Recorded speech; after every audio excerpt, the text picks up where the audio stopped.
Bonjour les amis, alors aujourd'hui on va un petit peu regarder l'oracle des kami et yokai que j'avais mis en tout début de ma chaîne, que j'avais présenté au tout début et puis finalement je l'ai supprimé parce que ça n'allait pas du tout et puis je pense que c'était pas le moment non plus et aujourd'hui on va vous refaire la présentation de ce jeu carte par carte, avec des petites explications et tout ça, mais je vais pas la faire toute seule. On va avoir l'avis d'un japonais, voilà, qui va lire les cartes et puis qui va nous expliquer éventuellement si les légendes sont connues ou pas, etc. Donc on va voir ça ensemble. Avant toute chose, je voulais vous présenter vite fait quand même de quoi est composé le jeu. Donc boîte dure, j'avais trop envie de taper dessus. Et petit livre, alors le livre, il est génial. Voilà, parce que là, vous allez voir, on va passer en revue carte par carte, mais vous avez sous chaque représentation de carte, la petite histoire qui va avec l'illustration. Et je trouve que c'est très bien parce que déjà, c'est pas sur... c'est assez court. Voilà, on a une photo et après on a l'histoire de la légende. Donc ça tient sur une, voire deux pages. Voire trois, mais bon, même pas parce que c'est même pas rempli en fait. Et ça explique vraiment toutes les petites légendes. Et bon, moi j'ai pas tout lu, j'en ai lu que quelques-unes. Et franchement, j'ai trouvé ça génial. Alors bien sûr, ça va surtout plaire aux personnes qui aiment le Japon. Voilà, ça va être ça surtout qui va ressortir, puisque les explications, les légendes, les divinités, les esprits, tout ça, ça vient vraiment de là-bas, en tout cas pour ce jeu-là. Donc j'espère que ça va vous plaire, et puis on va commencer tranquillement. Je vais recevoir mon invité, et on va parler... écoutez, entre nous, tranquillement, comme ça, on aurait pu faire un petit thé, encore une fois, on a oublié, mais c'est pas grave, on fera ça la prochaine fois, voilà, on fera d'autres choses dans le même style, mais on se préparera un petit truc. Allez, c'est parti, on se retrouve tout de suite après.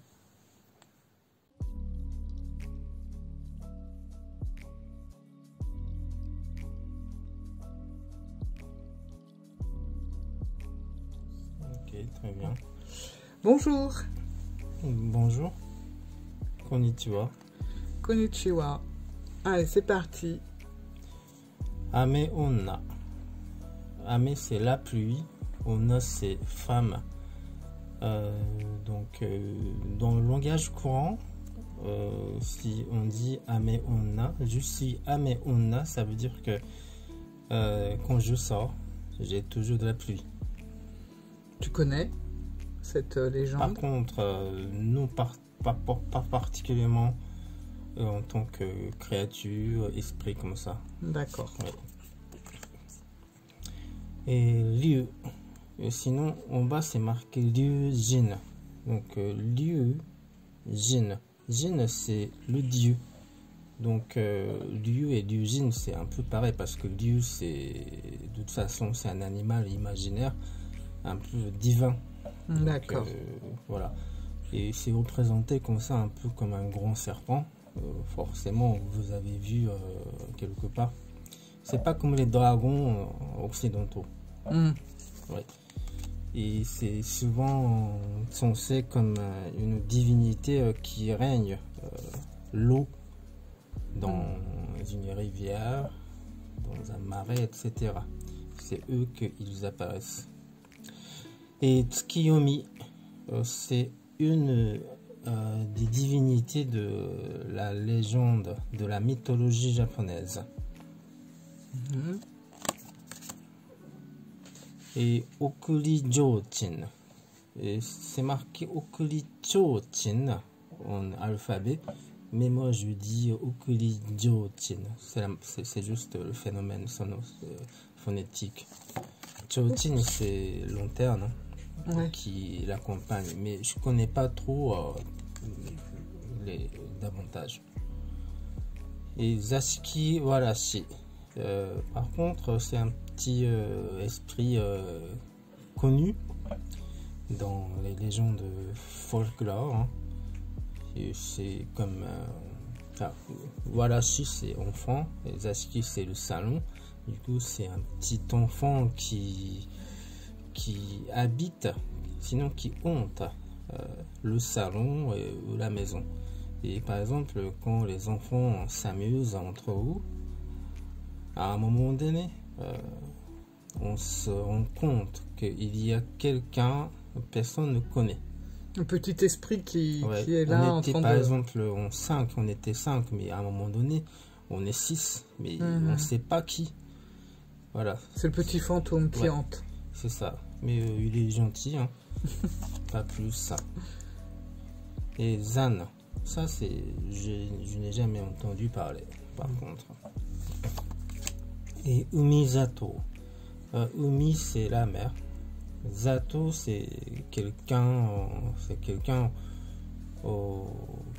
un peu comme des moines. C'est un monstre de la mer. Qui est chauve. Bah, souvent représenté quand j'entends ce mot, Umizato, j'imagine une tête plutôt chauve, une grosse tête par exemple. Hein. Mais ça peut dépendre. Yamori et Imori, c'est des petits lézards, des geckos. Hein. Et par contre, si je détaille un petit peu le sens du mot, Mori c'est gardien, Ya c'est maison, du coup gardien de la maison, et l'autre I ici c'est le puits, du coup c'est gardien du puits. Mais normalement on dit Yamori, Imori, c'est des petits animaux. Ça c'est des carpes koi, hein. Mais c'est le revers si convient. Ouais, c'est ça. Izanami, c'est un des dieux de la mythologie japonaise. Donc, c'est la mère de toutes les existences, hein, si on dit. C'est pas forcément connu, mais ceux qui étudient un petit peu la mythologie, forcément, ils connaissent ça. D'accord. Ouais. Et Basan, ça, je connais pas. Jamais entendu parler. Et Baku. Baku, c'est un animal imaginaire qui mange nos rêves. Donc voilà, le dessin décrit carrément cet animal qui est en train de manger vos rêves. Il fait flipper avec ses grandes griffes. Sinon, Baku, on dit aussi pour dire... Tapir. Ouais, pour dire un animal tapir. Et Bake Danuki. Tanuki, c'est un animal un peu comme les ratons laveurs. Qui est censé, qui est raconté souvent dans des légendes folkloriques, hein, qui nous, comment dire, un peu comme les renards. D'accord. Ouais, qui sont un peu, qui nous trichent en fait. En plus, il y a plein de bonnes choses là. Mais ici, c'est Bake Danuki. Du coup, ce n'est pas juste un Tanuki, mais Tanuki qui est transformé en monstre, un petit monstre. Du coup, il dévore la bonne bouffe, quoi. La bonne bouffe. On a des sushis. Sushi, des onigiri. Ramen. Ouais, on dirait. Du riz. Miso. Ouais. Et tempura de crevettes. Nous, on s'attarde sur la bouffe. Et Susanoo. En bas, c'est marqué Susanoo no Mikoto, mais c'est la même chose. Hein. Et du coup, c'est un des dieux de la mythologie japonaise. Et souvent représenté comme un homme viril, comme ça. Et c'est un dieu. Kiyohime. Et c'est un personnage d'une légende qui s'appelle Ancient Kiyohime. ce n'est pas aussi vieux que la légende, la mythologie japonaise par contre. C'est un peu au Moyen-Âge, sinon à l'époque d'Edo, qu'on a raconté cette légende. En fait, c'est une fille, Kiyohime, qui est tombée amoureuse d'un moine, Antin. Mais l'autre, il ne voulait pas son amour, du coup, il a refusé et du coup, la fille s'est énervée. Ouais, s'est mis en colère. Et finalement, Antin, il s'est évadé et il s'est caché dans une cloche d'un temple. Voilà, Sur cette cloche-là, je pense. Mais Kiyohime, elle a réussi à finalement le retrouver et finit par le tuer. Ao Andon. Ao c'est bleu, Andon c'est la lanterne. Mais par contre, je connais pas en tant que esprit comme ça. Yuki Onna. Par contre, ça c'est connu, très connu. Hein. Et c'est Onna, c'est femme. Yuki, c'est la neige. Du coup, c'est quelqu'un un peu comme des fantômes, hein, qu'on risque de rencontrer la nuit dans un endroit enneigé. Et voilà. Mais elle est dangereuse. D'accord. Ouais. Elle est un peu mortelle, quoi. Yonaki Ishi. Ça, je connais pas trop. Mais Ishi, c'est la pierre. Et Yonaki, c'est Naku, pleure. Donc c'est la pierre qui pleure la nuit. Et moi, j'ai lu cette histoire dans le livre. Et c'est une très belle histoire. Mais c'est triste. Hein. Ça, moi, je connais pas. Et Abula Akago. Ça, je connaissais pas. Akago, c'est bébé. Abula, c'est de l'huile. Du coup, voilà. C'est un petit monstre, hein, comme un crapaud qui lèche de l'huile de lanterne. Mais je connais pas davantage. Kusanagi no Tsurugi. En bas, c'est marqué Kusanagi no Tsurugi. Le haut, c'est Kusanagi, mais Tsurugi, c'est l'épée. C'est une épée légendaire de chez nous qui est assez connue. C'est un peu comme Excalibur. Et du coup, aujourd'hui, peut-être on peut voir cette épée dans les jeux vidéo, par exemple. Ça veut dire les herbes. Nagi, c'est couper. Du coup, c'est l'épée qui coupe les herbes. Du coup, le nom, c'est pas très ça donne pas trop l'impression que c'est une grande arme, mais en même temps, c'est l'épée légendaire, connue. Et Kudan, ça je connais pas. Kudan, c'est le sens, c'est exemple, hein, mais Kudan no machin, on dit comme ça, mais là, en tant qu'esprit, mais j'ai jamais entendu parler. Et Kosode no te. Et Kosode, c'est un type de kimono. Sode, c'est la manche. Hein. Donc, c'est la manche, petite manche, le sens. Et te, c'est la main. Du coup, c'est la main de Kosode. Franchement, ça donne trop envie de connaître les histoires. Et ça, c'est bien le livre. Pour ça, il est vraiment super bien expliqué. D'accord. Et Kannon. C'est une divinité bouddhiste, par exemple. Ah non, par contre, je voulais dire, du coup, c'est moins ancien que les autres dieux de la mythologie japonaise. Hein, parce que le bouddhisme est apparu, il est arrivé après. Et par contre, Kannon, c'est beaucoup représenté dans des statues bouddhistes dans beaucoup de temples. Il y a beaucoup de temples bouddhistes qui ont Kannon comme la dieu principale. Et c'est représenté souvent en femme comme ça. C'est neutre, mais souvent en femme. Ouais. Et Dokuro no Kai. Dokuro, c'est le crâne. C'est la tête de mort. C'est ça. Et no kai, kai c'est yokai kai. Bah, du coup, ça veut dire c'est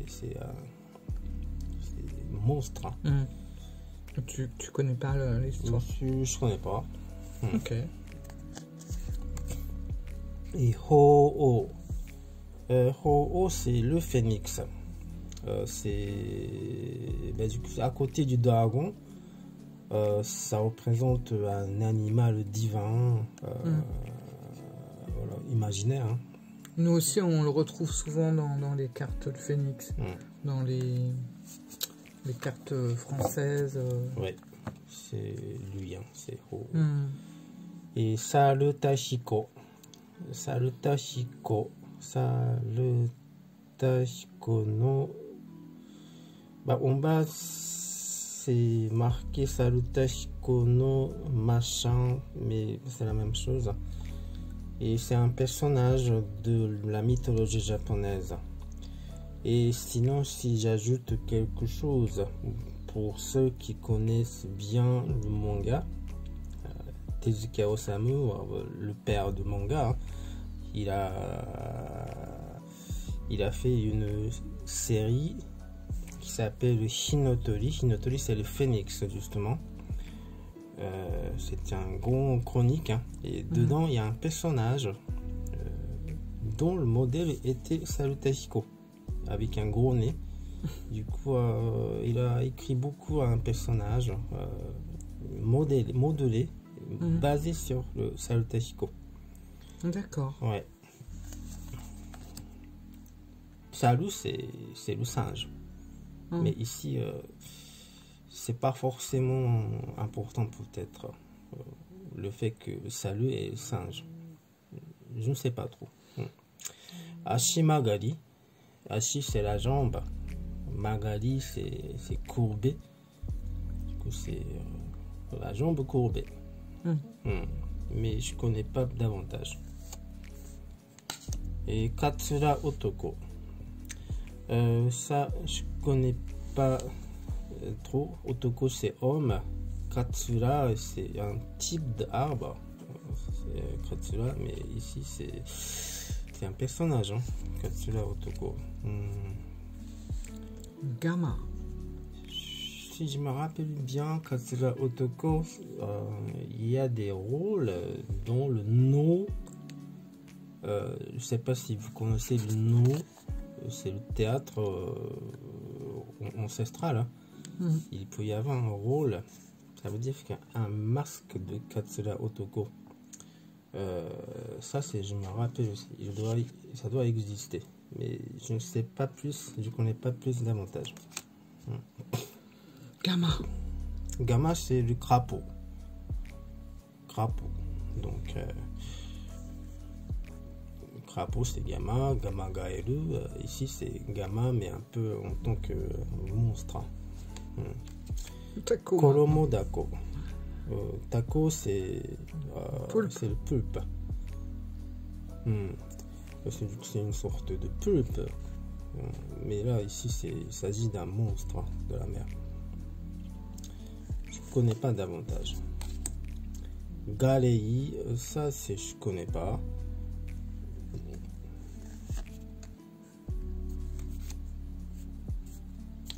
Ukemochi, ça, je connais pas.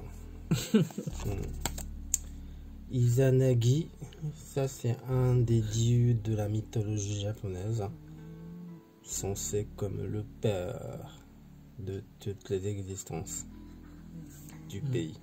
Eh ben, là. Et Izanagi et Izanami, donc c'est ce couple qui a fait naître tous les autres dieux, toutes les existences du pays. Au moins, c'est ce qui est raconté dans la mythologie japonaise. C'est mon Fuji. Ouais.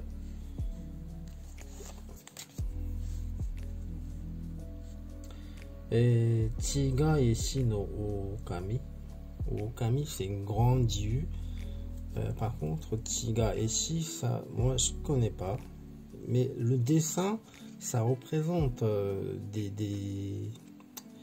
une des poupée ancienne. Très très ancien. C'est dans l'ère de Jomon, quelque chose comme ça. Il y avait ce type de poupée qui on trouvait dans des fouilles, dans des ruines. Et on ne sait pas trop ce que c'était, mais il y a un type de poupée retrouvé dans des ruines. Mais là, je ne vois pas trop le lien avec Chigaeshi. Et Kyubi no Kitsune. Kitsune, c'est renard avec 9 queues. Ça, c'est un personnage assez connu dans des légendes. C'est un renard monstrueux. Et autrefois, souvent comme ennemi. Mais aujourd'hui, il fait aussi des rôles de gentil dans des créations comme des mangas par exemple. Hone Onna, femme à l'os. Là, je connais pas davantage. Après, faut regarder dans le livre. Yatagarasu, ça c'est un type de karasu, corbeau, mais qui a 3 pattes, si je ne me trompe pas. Bah, du coup, c'est un peu comme des messagers du dieu, etc. Donc, si je me rappelle bien, il y a un temple à côté de Tokyo qui a Yatagarasu comme son symbole. Du coup, vous avez partout des petits logos de Yatagarasu avec 3 pattes dans ces établissements. Sinon, si je me rappelle bien, c'est l'équipe japonaise du foot qui a aussi Yatagarasu comme leur symbole. Du coup, dans leur uniforme, je crois qu'il y a un petit dessin de Yatagarasu avec 3 pattes. C'est pour ça d'ailleurs que moi j'avais pris ce Garasu en pseudo sur Instagram. Ouais. Garasu, c'est corbeau. Ici, Yatagarasu, mais c'est juste un phénomène phonétique. Mais c'est la même chose. Et Yata no Kagami. Kagami, c'est le miroir. Ça, je connais pas davantage. Yata, c'est le même que Yatagarasu, mais ici, je ne connais pas le sens. Tegatagasa. Kasa, c'est le parapluie. Et Tegata, c'est la forme de main. Je connais pas plus. Kane no Kami no Hi. Hi, c'est le feu. Et le feu du dieu du métal. Je connais pas plus. Et Kilin. Kilin, c'est à la fois un animal imaginaire, un peu comme licorne chez vous, et la girafe. Et on dit aussi Kilin pour dire les girafes. Mais d'ailleurs, pour avoir cette image de l'animal imaginaire, forcément, les vraies girafes ont inspiré les anciens chinois et japonais. C'est ce qu'on pense bien. D'ailleurs, c'est représenté toujours un peu comme un cheval avec des cornes comme ça. Donc forcément, il doit y avoir une influence des vraies girafes. Et Ame no Uzume, c'est un personnage dans la légende, dans la mythologie japonaise. On dit que c'est le premier striptease.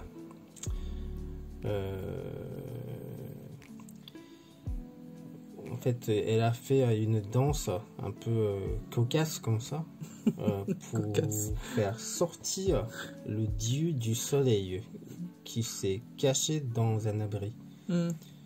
Et on dit que peut-être ça représente peut-être un éclipse. Ouais. Bah, le soleil s'est caché. Bah, du coup, ça embête les gens, mais par contre, il y a Amen Uzume qui vient danser pour faire ramener la lumière. Ouais. Et donc, c'est Amaterasu, en fait, c'est le dieu du soleil. Bah, C'était justement. elle. C'était elle qui s'est cachée. Ah, Je crois que c'est la fille de Izanami et Izanagi. Mais c'est le dieu suprême du soleil. Amameragi, ça je connais pas. Jamais entendu parler. Et Magatama. Magatama, c'est deux derniers lettres. Magatama. Et là, apparemment, c'est Yatamachan, mais là, je peux pas lire. Et c'est un des anciens trésors. Hein. Et, en jade. souvent, c'est en jade. Et ça existe vraiment. Comme ça, ouais. Et Yamata no Orochi. Et toujours Ya. Ya, en fait, Ya, ça veut dire 8. Ouais. Ben, ici, c'est donc un serpent avec 8 têtes. Ouais, on en a bien 8. C'est un monstre. Et dans la légende, si je me rappelle bien, c'est avec l'épée Kusanagi qu'un héros légendaire. Je pense que c'était Susanoo, sinon c'est un autre personnage, je me rappelle plus. Mais avec l'épée Kusanagi, ils ont réussi à abattre ce monstre affreux. Et Koma Inu. Inu, c'est le chien. C'est le chien gardien qu'on peut trouver partout à l'entrée des temples. Les chiens lions. Ou ça peut être, oui. On n'a pas de lion, mais ça pouvait être aussi un peu comme les girafes, hein, influencées par l'existence des vrais lions. Ouais. Et toujours c'est une paire comme ça, et un avec la bouche ouverte et l'autre bouche fermée. C'est souvent comme ça. Du coup, c'est bien authentique. Hein. Et Nure Onna, et femme mouillée, si je traduis littéralement. Et par contre, je connais pas, j'ai jamais entendu parler. On dirait un petit peu un serpent à sonnette. Et Wakasa no Ningyo. Ningyo, c'est sirène. Wakasa, il y a un endroit qui s'appelle Wakasa. C'est au nord de Kyoto. Il y a une baie qui s'appelle Wakasawan. Du coup, forcément, c'est des sirènes qu'on peut trouver là-bas. Mais je connais pas davantage. Kodama. Et Kodama, c'est l'esprit. Si je traduis, c'est âme des arbres. Kodama.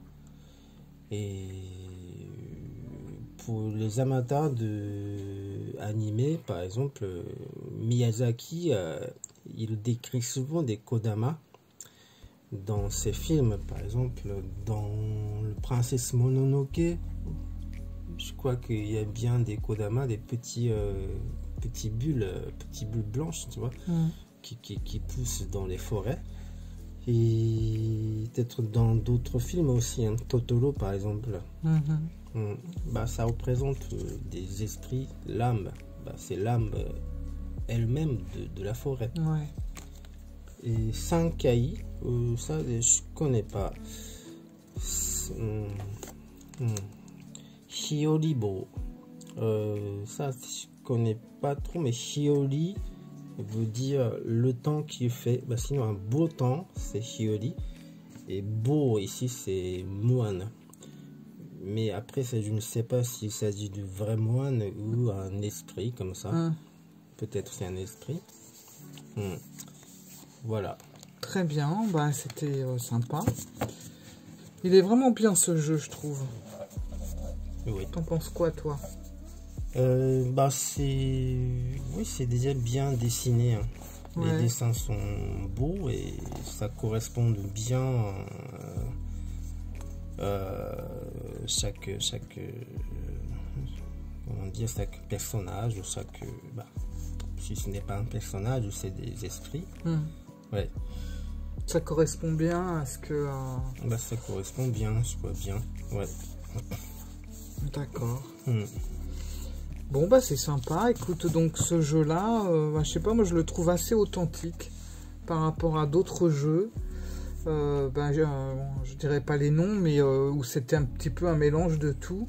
Là, on est quand même assez bien dans les légendes japonaises, sans être un petit peu éparpillé dans tous les pays asiatiques, même s'il y a quand même un lien parfois un peu avec d'autres pays. Oui, bien sûr, parce que la culture japonaise a été bien influencée par la civilisation chinoise, si je dis. Du coup, forcément, il y a des points communs. Oui, bien sûr. Mais voilà, chaque côté, ça évolue différemment, etc.